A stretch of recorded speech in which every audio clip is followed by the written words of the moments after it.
What has surprised you most over the last 5 years in marketing? The rate of change.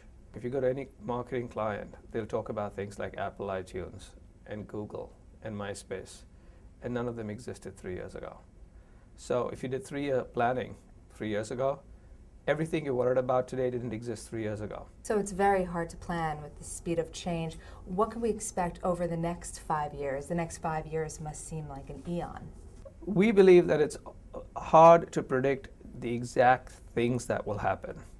However, it's rather less hard, it's not simple, but less hard, to predict some of the trends. And to a great extent, what is considered to be CCMO, which is sight, sound, and motion, which another sort of version of it, which I developed a couple of years ago, was the era of visual engagement, right? Which is that this is about sight, sound, and motion on all kinds of different screens. That we know is true. What we don't know is what type of screens, what size of screens, and the penetration of those screens, and how the screens will talk to each other. Those only technology and people will tell. If you think about it, 5 years ago, the biggest topic was, can Microsoft be stopped, right? Today the topic is, can Google be stopped, and does Microsoft have a future? Right. So you can see how fast things change. So when someone basically tells me that Google is unbeatable, I'll say just wait, the weather will change. Of all of the different screens available today, which do you think will prove the most significant over the next 5 years? The mobile phone. The reason it'll be the mobile phone is because it's the only true global medium that exists. But there are 3 things about mobile phones that people don't completely understand. The first is it's personal, right? It's your mobile phone. Right. Right? It's, even in today's world, it's not necessarily your computer or your television. Exactly. Right? It is your mobile phone, which is the first thing, in your pocket. Right. The second is because it's so widespread around the world and it's such a competitive system that the costs of it keep falling. So it's also very affordable. Right. The competitiveness will mean there'll be better and better technology, right? Cheaper and cheaper. And the next form of technology will be, the whole thing will be a screen. But the third is it does something that nothing else does, which is it gets you information exactly when you need it and can do it depending on where you are. Right. Right? And you already have systems, though they're a little unwieldy. You can go into a store today, right, in most countries, like in Korea, in Japan, and you can just point to the barcode on a particular product, and they will basically give you information about that product, and they will give you pricing in other stores. It's amazing. So what it basically becomes, it becomes your personal computer. But because of the fact that it's a screen, it also, at some particular stage, you can do stuff that you do today on video iPods. Right. Right? Which is one of the reasons why Apple is working very hard on a phone. But it's really hard because of the way the phone systems work for them to come out with a great phone yet, which is why they have no doubt they're working on a phone. Because the real threat to Apple iPod, I think, is less the Microsoft soon than telephones.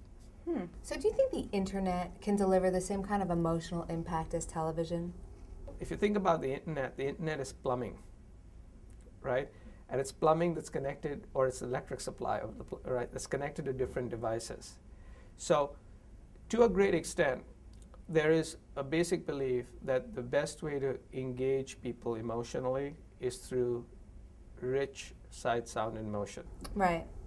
The important thing about what is engagement was it's a combination of relevance and likability. Okay. Okay, likability is a soft word, but it's relevance and likability or enjoyability or whatever it is, right? And relevance is this for me? Relevance is, does this fit in my life? And relevance is it appropriate to where I am right now?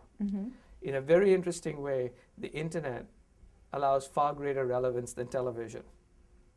The reason things like search work, or when you go search something or find something on the internet, right? So when I basically go looking at a story on, say, CNN.com, I am looking at that story. I'm particularly interested in the story. Far more interested than you broadcasting and blasting it to me on television. Right. Because I'm only interested in some of those stories. So for relevance, targeted media like the internet are far better. So then the question is likability, which is the rich media. For that, television is far better, right? Now the big race is both of those are going to come together.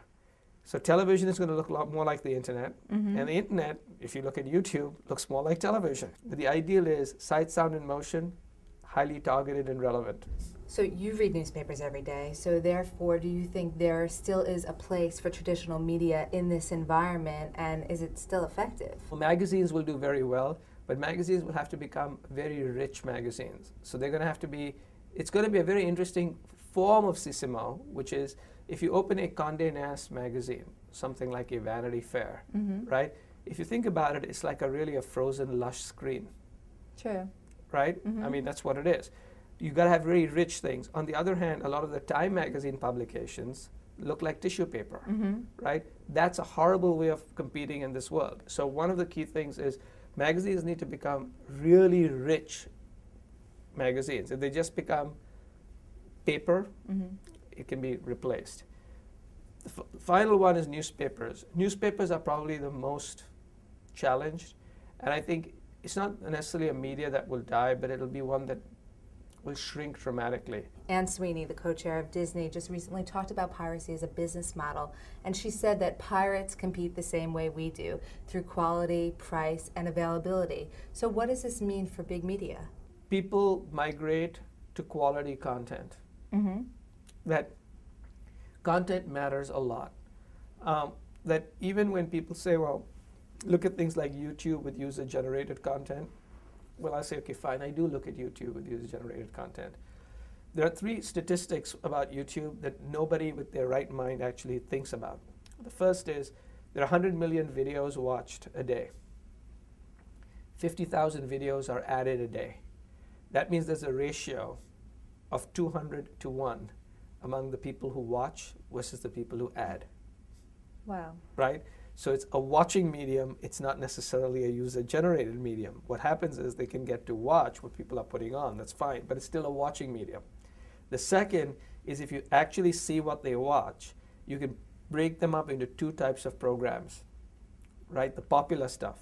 One popular stuff is highly driven by sex, okay, which is Paris Hilton and Carmen Electra and things like that. It's some scandal, something weird, right? Which would not be aired normally anywhere else. Right. Most of the other stuff that's really popular is stuff that's ripped off from television and just put on there. What basically is happening is it's content that's just migrating. It's a time-shifting watching device. It's nothing to do. It's not nothing to do. It's not about user-generated because most people that generate stuff suck at what they do. Right, but there's a lot of talk about consumer-generated media. Do you think there's any commercial possibilities in it? The big thing there in all of this is positive word of mouth, right? The world has always been that good products or great products have positive word of mouth. The reason the iPod worked is in addition to having great design, people fall in love with an iPod. People fall in love with a TiVo, right? It's things that you, right? And you like a movie and you tell people about it. The big difference is in the old days, the way you would tell people about it is you would meet them in the bus, you would meet them at the home, you would call them on the telephone, right? You would read a review about something. Today, you can blast your opinions instantaneously to a lot of people. So what has basically happened is word of mouth has always been very important. Now what happens is it becomes more important because you can blast it to so many people. Right. But simultaneously, you have an offsetting problem. The offsetting problem is troublemakers, one person who doesn't like your brand among 1,000, if they decide to be irate and the other 999 are not irate, this one sounds like the ratio is opposite, right? So for marketers, what they have to understand is I'm far less interested in user-generated content. I'm far more interested in user-generated opinion. You talk about the future of games as an immersive experience. Can you tell us a little bit more about this? You always have basically what I call the trend of the quarter, something that's really the hot chocolate, hot flavor. So like last quarter, it might have been YouTube. This quarter, what it looks like is its Second Life. Inherently, we've always believed, and I've always believed, that we really want to live many lives in one life.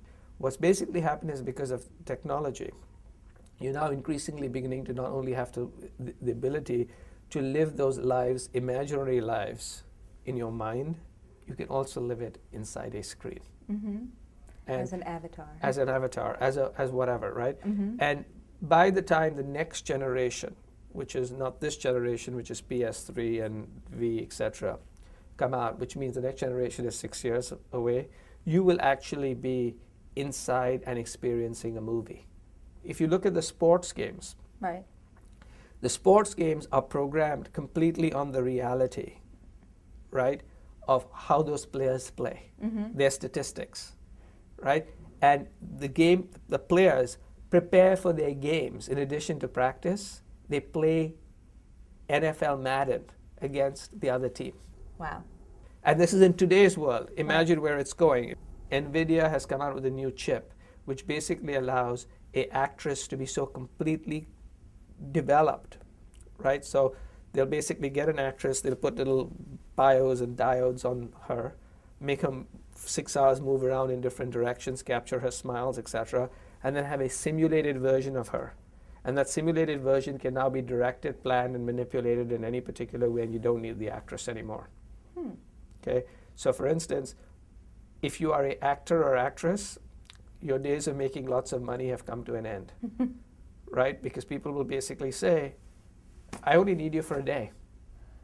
I don't need you after that. They'll be computer generated? Yeah, because they'll need your facial characteristics, they'll need your moves, they'll need everything for a day, and after that they can take it from there. And it'll look that real. Absolutely. And you really think this is the future of Hollywood? NVIDIA today has that today. We're starting to look really real. You've said that one of your guiding principles is to play off other people's music. Well, what music is in your ears right now? Jazz.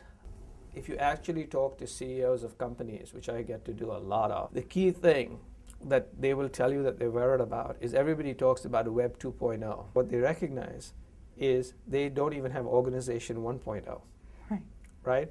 And as a CEO told me again and again, if I even knew what to do, I wouldn't be able to do it because my people in organization would get in the way. And so I wrote a presentation called Welcome to the Jazz Age. And Jazz Age is about improvising. Jazz Age is basically by moving quickly. The only way you can move quickly is you can work in concert with other people.